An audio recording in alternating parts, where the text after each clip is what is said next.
Mario Party 8 is a pretty sweet game, but do you know what makes the game even sweeter? The candies. Candies in Mario Party 8 are like power-ups that can be used as you make your way around the board. Some candies can be used to change the dice block, while others can be used to sabotage your rivals. And today, we'll be looking at these candies and ranking them from worst to best. An important thing to know before we start is that I will not be including the Bowser or the Bullet candies on this list, as these are board exclusive gimmick candies and on any other board would just simply be too overpowered. With that said, let's get started.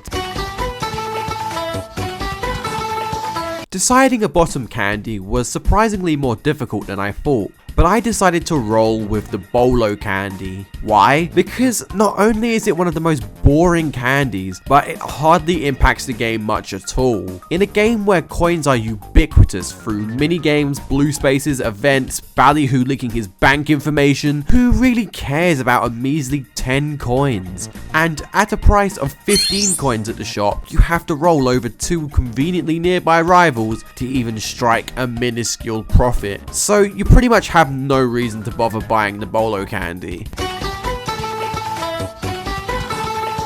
You'd think the ability to steal candies from your rivals would rank higher, but once again, this is a candy I don't really like. Firstly, and probably most importantly, you can't choose which candy the Wiggly candy pilfers. So if you pass a rival with 3 different items, you have a 1 in 3 chance of getting the one you want. And secondly, with how common candies are in this game, the Wiggly candy suffers badly from a similar problem to the Bolo candy, in the sense it just doesn't really have much of an impact.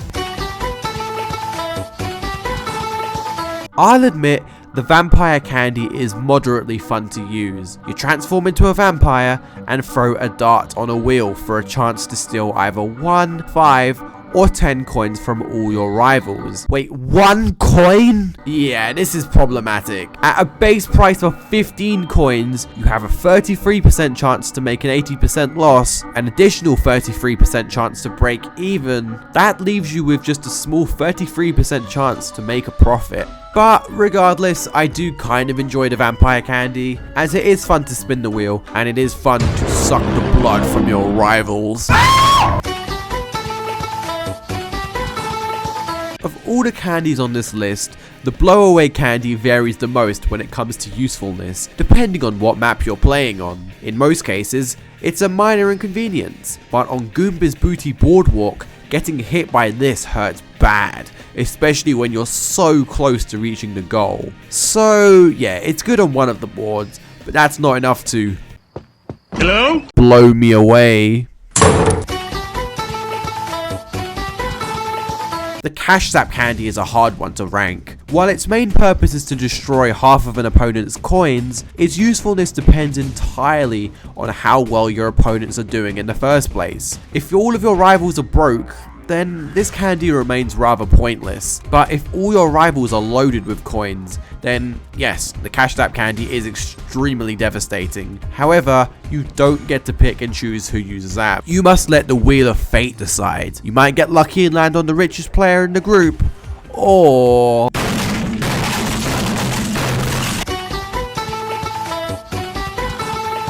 just like the Cash Zap candy, the Thwomp candy has the selling point of destroying half your opponent's coins, but I believe it's better than the Cash Zap candy, as you know who you'll be stealing coins from, and if close enough, you could destroy half the coins of numerous rivals. It does however come with the caveat of not guaranteeing you'll land on an opponent, whereas the Cash Zap candy guarantees one rival. So these two are open to debate, and interchangeable in their own ways. I however enjoy taking risks, so I'll land Thwomp candy above so it doesn't land on me.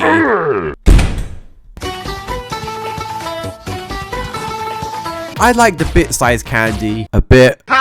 Rolling a dice block will give you 3 coins for each space you move, so rolling a 7 will grant you 21 coins. A handy little power-up for saving some quick coins for the star, or building up a stockpile of Wonga for investing in hotels. It lands on the middle spot of the list, as I don't like it loads, but I don't think it's a bad candy either. It mostly depends on what number you roll on the dice, so I think all things considered it's just an average candy on the grand scheme of things. Cheap and reliable, the Twice candy holds the simple role of giving you an extra dice block, which can really come in handy regardless of what map you're playing on. There's also a nice little bonus for matching your two numbers. One of the most overpowered candies when used correctly, the Springo candy can not only let you spring over to an opponent right by the star, but if an opponent lands on a miracle space, you can join them and reap the rewards over there too. Yes, it's a 1 in 3 chance, but a 33% chance of getting a free star, you'd be a fool to miss out on such an opportunity. There is, however, a much better way to guarantee that you can land on the miracle space for yourself. You should really slow down and appreciate a Sluggo candy, as this little treat has a few super broken strats tied to it. In front of a miracle space, gobble a Sluggo candy. In front of a duel minigame, gobble a Sluggo candy. In front of a DK space, gobble a Sluggo candy. In front of a Bowser space, maybe don't do that. But the ability to choose what space you land on is just so overpowered. There was no way that this candy was going to rank low on the list. Though despite how much I love the Sluggo candy, you'd be surprised to hear that there are still 2 more candies that I like a little bit more than this one.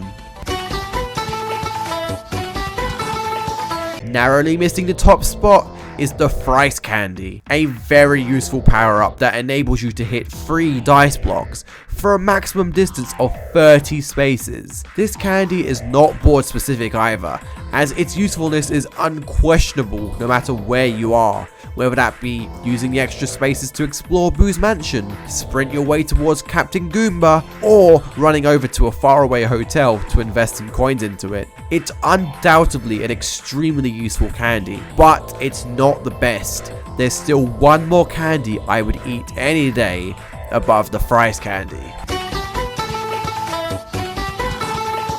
And of course, at number 1, we have the Julo candy. This one was pretty obvious. Not only does the Julo candy grant you the ability to hit 2 dice blocks, but it serves a very important role of unlocking duel minigames, and there's a massive number of them. So on a regular playthrough, you'll probably only end up unlocking about half of the duel minigames anyway. I love duel minigames. I think they're the most fun part of Mario Party 8, and they very clearly make Julo candies the most fun candies to use. Plus, on the best case scenario, you get to steal stars from your rivals, completely blowing the other candies out the water. I love the Julo candy from its fun usage to the payoff to the design aspect of the candy itself. Everything about this candy is amazing, and it deserves the number 1 spot any day of the week.